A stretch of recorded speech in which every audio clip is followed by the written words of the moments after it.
Hola amigo, ¿cómo están? En este momento les voy a explicar qué son los web services.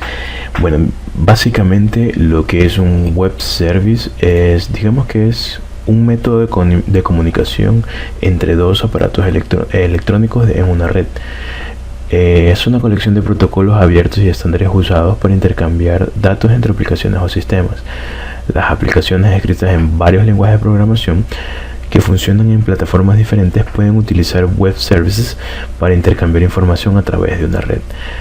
La interoperabilidad, por ejemplo, entre Java y Python, Windows y Linux, se debe al uso de estándares abiertos. Como sistema de mensajes se utilizan XML estandarizados. El protocolo más simple para el intercambio de información entre ordenadores es el XML RPC, que emplea XML para llevar a cabo RPC. RPC significa Remote Procedure Call. Es un protocolo de red que permite a un programa ejecutar un código a una máquina remota. Los XML RPC requests son una combinación entre contenido XML y header HTTP. La simpleza de los XML hizo que el estándar evolucionase a SOAP, uno de los componentes básicos de los web services. Bien. Como les había mencionado, hay dos tipos de métodos. Uno es el SOAP, que es el Simple Object Access Protocol, que es un protocolo estándar que define cómo dos objetos en diferentes procesos pueden comunicarse por medio de intercambio de datos XML. Y por otro lado tenemos el REST, que es el Representational State Transfer, que es un protocolo estándar que se define como dos objetos en diferentes procesos pueden comunicarse de intercambio de datos XML. En cuanto a qué es SOAP, los servicios SOAP, o mejor conocidos simplemente como Web Services, son servicios que basan su comunicación bajo el protocolo SOAP, el cual está definido por Wikipedia como un protocolo de estándar que define cómo dos objetos en diferentes procesos pueden comunicarse por medio de intercambios de datos XML.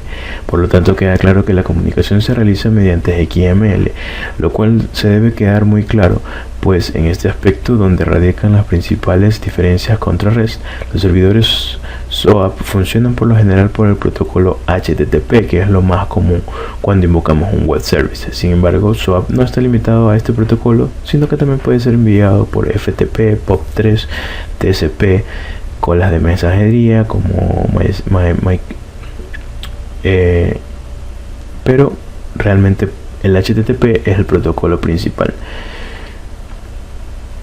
Bueno, este es el protocolo que se utilizaba, digamos, al inicio. Uno de los protocolos que fueron utilizados inicialmente fue el SOAP, y a medida que fue pasando el tiempo comenzamos a tener los cambios y comenzamos a utilizar el método REST, que, como les había mencionado, se trata de un método que nos permite, realmente este método no es tan viejo como el SOAP, obviamente, pero ya está cogiendo bastante fuerza. La ventaja de este método es que realmente nos permite utilizar métodos HTTP como lo son el GET, el POST, el PUT, el DELETE, el PATCH, y a la vez utiliza códigos de respuesta nativos de HTTP como lo son el 404, el 200, 204, 409, etc. REST es tan flexible que permite transferir prácticamente cualquier tipo de dato, ya que el tipo de dato está definido por el header y content type, lo que nos permite mandar XML, JSON, binarios, imágenes, documentos, texto, etc. Que realmente contrasta con SOAP, que solo permite la transmisión de datos en formatos XML. A pesar de la gran variedad de tipos de datos que podemos mandar con REST, la gran mayoría transmite en JSON, por un motivo muy importante. JSON es interpretado de forma natural como por JavaScript, lo que hace que frameworks como Angular y React se aprovechen al máximo, pues pueden enviar peticiones directas al servidor por medio de Ajax y obtener datos de una forma nativa. Los formularios de HTML pueden ser apuntados a los servicios REST sin ningún problema.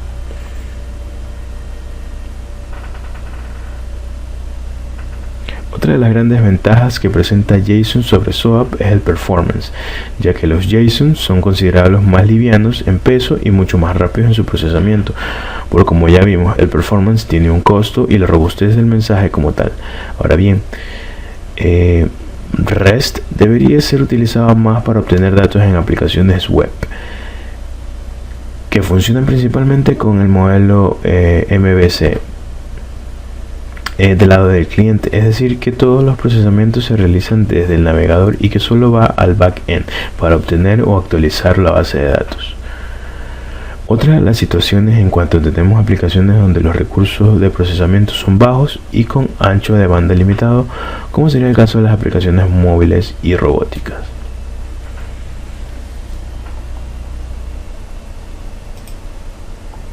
Esta es una estructura, digamos, del SOAP, en donde nosotros vemos que tenemos un envelope, el header, que es opcional, y el body. En la parte del envelope nosotros estamos mandando la información que refiere al esquema, a la base de datos como tal, toda la información que se necesita para obtener los datos de en este caso, una tabla. En el header, que bueno, como les digo, es opcional, nosotros ponemos información de la tabla como tal, y en el body ya comenzamos a poner los datos de la tabla, la información como tal. En este caso nosotros podemos ver que aquí tenemos local element y ponemos first name John, last name Smith, street, etcétera, etcétera, etcétera, cada uno con su etiqueta XML. En el caso de RESTful Web Services, ¿qué es lo que hace diferente de SOAP? En su estructura manejamos algo que se considera primordial para que un servicio se considere RESTful. REST define un juego de principios a seguir cuando se diseña un servicio a la comunicación o intercambios de información entre dos aplicaciones. En este caso, cuando estamos hablando de dos aplicaciones, es cuando se utiliza el nombre de REST, y cuando estamos hablando de estos principios aplicados mientras se diseña un web services para el intercambio de cliente-servidor, se obtiene un RESTful Web Service. Ahora, digamos como obligación, un RESTful Web Service necesita tener estos parámetros al momento de ser creado. El primero es Uniform Interface, el segundo Stateless, Cacheable, Layer System y Code on Demand. En Uniform Interface nosotros tenemos como ley que todo debe ser un recurso. Todo recurso o dato puede ser accesado por el URI y el uso explícito de métodos HTTP. Bien, explicando la parte de lo que dice todo es un recurso. En esta parte estamos hablando de que cuando nosotros tenemos, por ejemplo, información de una tabla, en donde esa tabla tiene sus atributos y tiene su contenido. Por ejemplo, tiene una tabla, puede tener, digamos, la información de un empleado, y bueno, la información de ese empleado conlleva tener un ID, un nombre, un apellido, puede ser la dirección, etcétera, etcétera, etcétera. Entonces cada uno de estos atributos son un recurso, es decir, que yo los puedo obtener mediante el método get de HTTP, que nos permite utilizar el servicio tipo REST. Bien, en cuanto a lo que refiere a todo recurso o dato puede ser accesado por el URI. URI, como pueden ver aquí abajo, significa el identificador de recursos uniforme. Y básicamente digamos que es la manera en cómo uno accede a los datos mediante el uso de RESTful Web Services. Digamos que podría ser considerado como un URL, pero en este caso estamos identificando qué es lo que queremos obtener. Por ejemplo, podríamos estar hablando de, digamos, http://examples.com/employees /10 en el caso de que queramos obtener el dato de la persona que tiene el código o el ID 10. En cuanto al uso explícito de métodos HTTP, estamos hablando de que solo se pueden obtener los datos de manera que utilicemos métodos HTTP como lo son el GET, el POST, el PUT y el DELETE. Ya. Como cuarto paso, en la parte de stateless, toda comunicación cliente-servidor son stateless, lo que quiere decir que no se deben guardar los estados de un requerimiento. En cuanto a lo que significa el quinto punto, cache, está relacionado con el cuarto punto, que es stateless, debido a que cuando uno hace un requerimiento utilizando RESTful Web Services, el servidor como tal no requiere guardar el estado de esta sesión, lo que hace que cada request que se haga al servidor por parte del cliente es independiente y completamente de la entidad misma.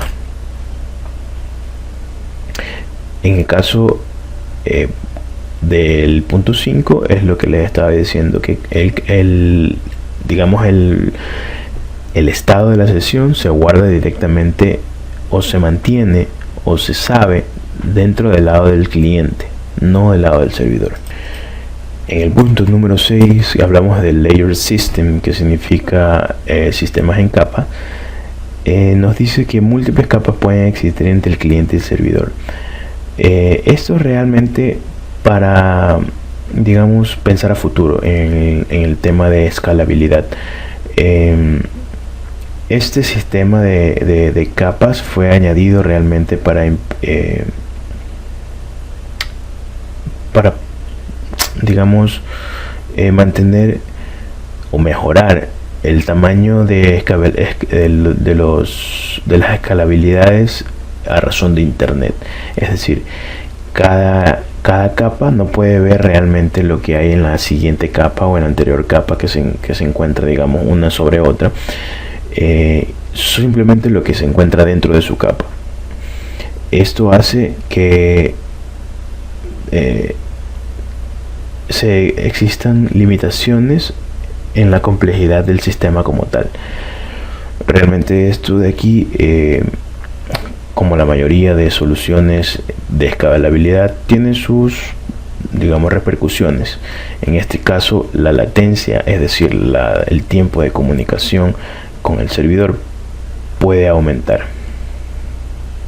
Y como punto 7, lo que es el Code on Demand, esta parte en sí es, digamos, que opcional, en donde uno tiene la habilidad para descargar y ejecutar desde el lado del cliente el sistema, el web service que uno está realizando. Como les decía, esto es opcional. No todos los creadores de web service hacen su código, digamos, sobre demanda, es decir, que se lo pueda descargar precisamente por la complejidad del código, porque son de pago, etcétera, etcétera. Bien, la conexión o cómo se maneja este flujo de información es gracias a dos sistemas o dos no protocolos, sino